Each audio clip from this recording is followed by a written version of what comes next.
Hi, my name is Danielle Levin. I created the video Jump In, Get the Facts on Water Safety for my Gold Award project.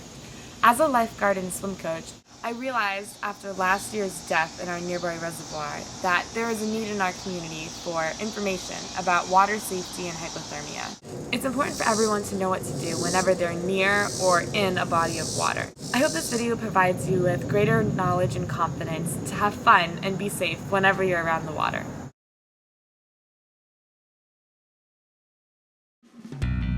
We all can't wait to go swimming, but before you get in the water, you should know these rules.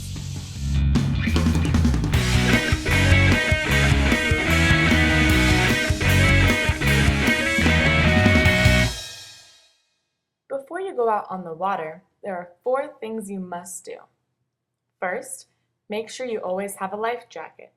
It's important to put it on before you start your water activities. Second, carry dry clothing in a waterproof bag that you can tie to your boat. Third, always tell someone when you are going out on the water and when you will be returning. Fourth, make sure to check the weather before you go out on the water.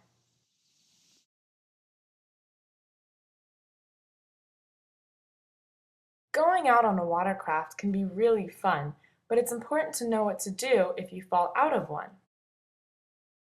If you happen to fall out of your watercraft, do not swim away from it. Try to get back into it as soon as you can. It's important to stay as still as possible to avoid losing more body heat. Take the help position, heat, escape, lessening posture, by folding arms, crossing legs, and floating quietly on your life jacket until help arrives. If there are more than 2 people in the water with you, put your arms around one another and huddle together, trying not to move.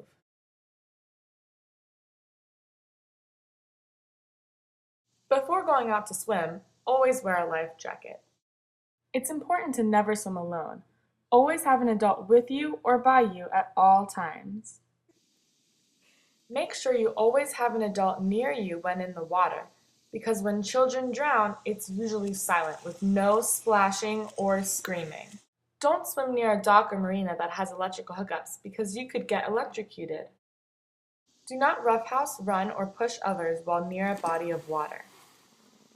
Don't dive or jump in shallow parts of the water. If you become tired while swimming, do not panic. All you have to do is call for help. Float on your back until someone comes to rescue you. Or, once you gain enough energy, you can swim to shore.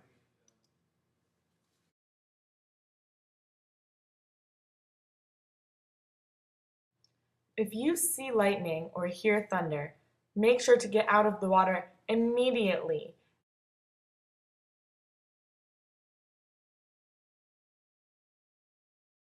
Just because it is warm outside doesn't mean the danger of cold water isn't there.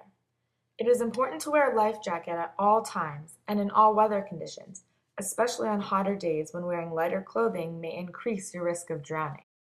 To increase your safety on the water during the off-season, it's important to wear protective clothing, such as hats, gloves, jackets, or wetsuits. About 50% of heat loss comes through the head, and physical activity in the water, for example swimming, increases heat loss. Cold water removes heat from the body about 25 times faster than cold air does. The majority of boating accidents occur in the off-season, when water is less than 60 degrees Fahrenheit.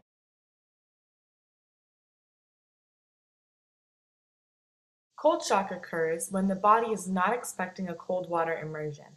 There are 3 ways your body experiences cold shock. If a victim falls into cold water without a life jacket, they may involuntarily inhale water and drown without coming back up to the surface. When the victim falls into the cold water, the body may react suddenly by going into cardiac arrest due to sudden increases in heart rate and blood pressure. Other people respond to cold water immersion by immediately losing consciousness and drowning.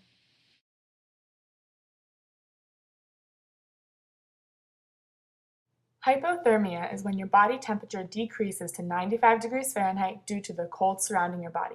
It's very serious and can reduce your survival time to minutes. Without a life jacket, drowning is unavoidable because your hands become numb and useless, while any movement in the water accelerates heat loss, which makes swimming impossible. Shivering begins when the body's temperature slowly lowers from 97 degrees Fahrenheit to 90 degrees. Next comes the initial gasping response and then uncontrollable rapid breathing, which may lead to loss of consciousness. It's very important to control your breathing rate at this time. When suffering through hypothermia, a body goes unconscious at a core temperature of 86 degrees Fahrenheit and death occurs at 80 degrees.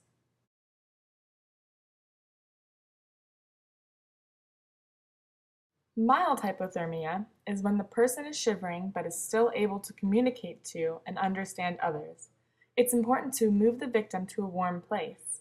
Then take off all of the victim's wet clothes and make sure the victim is warm for several hours. Try to find a blanket or dry piece of clothing to wrap them in. Give the victim warm or sweet drinks that don't have any alcohol or caffeine. Moderate hypothermia is when a victim's shivering or chattering may decrease or come to a stop. The person may seem confused and slowly be losing their ability to think. Follow all of the same steps as mild hypothermia except no drinks. Keep the victim lying down and cover their torso, thighs, head, and neck with dry materials to prevent a greater amount of heat loss. Seek medical attention immediately. Severe hypothermia is when a victim may have stopped shivering and they may resist help. Sometimes the victim is unconscious. When the victim is removed from the water, they must be kept on their back and unmoving. It is very important to handle the victim with extreme caution. Cover the victim's torso, thighs, head, and neck with dry material to prevent even more heat loss. Do not move or bend the victim's arms or legs in any way.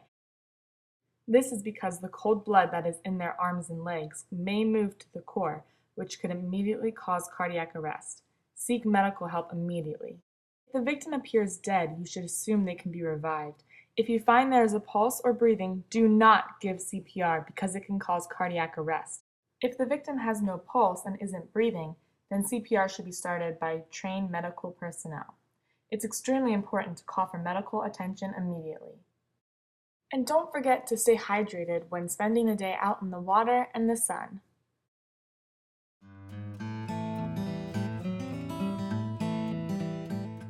I have created a water safety kit for local Girl Scouts to use, and it includes all of the following items.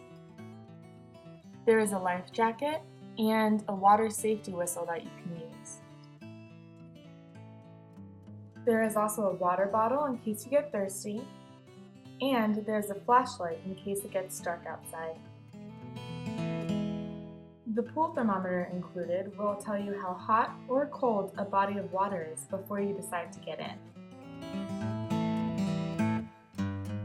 There is also an emergency blanket, which helps you keep warm in cold weather emergencies. And there is a first aid kit, which will help you with basic injuries.